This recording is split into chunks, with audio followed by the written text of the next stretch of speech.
I'm here today with Pat Sullivan, who's a patient partner with WellSpan Family Medicine Valley Green.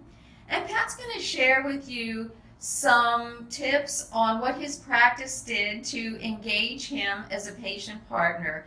I would say a short walking tour of the office so that the patient can be familiar with spaces they don't normally see, like perhaps the procedure room or the lab.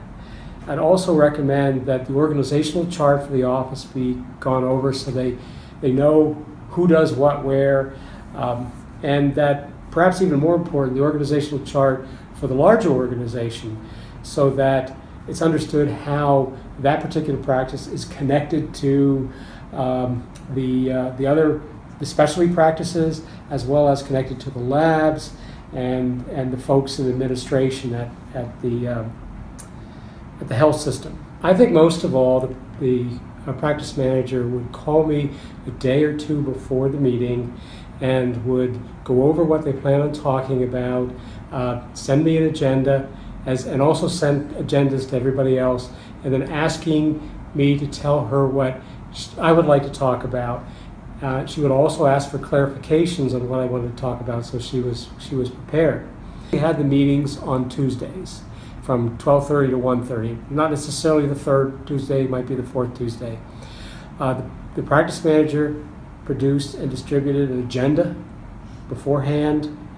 About 60% of the meeting was on the dashboard review, which is basically performance, how we doing with our A1C measurements or blood pressure checks or colonoscopies, things of that sort. There was a discussion of action items, like something, maybe a date was set for completion of something in a prior meeting and then she was just checking on it. A special topic for the day. And finally, from a patient partner standpoint, perhaps the most important is patient partner updates on programs that they're doing with the community in general. First of all, understand that I'm a civil engineer and I worked as an airport planner for most of my life.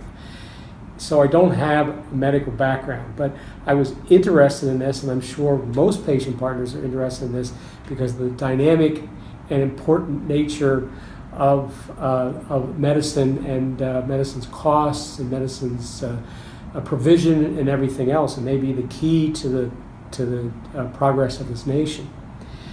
In a nutshell, with a patient partner, is you're getting somebody with an additional viewpoint or viewpoint from the customer and essentially no cost. Just include them in the process. What I would recommend is that you select a patient partner that you can communicate with, rely on, is motivated, and compatible with the personality of the office. What you'll find is that patient partners are probably much more engaged in their own health than anyone else, or most other people are. For me, it provided me information so that I could prepare for appointments with physicians and other providers, and also to talk easily to the providers and understand the advice they're giving me. So that's really a strong thing, probably the greatest impact to me for the entire patient partner program.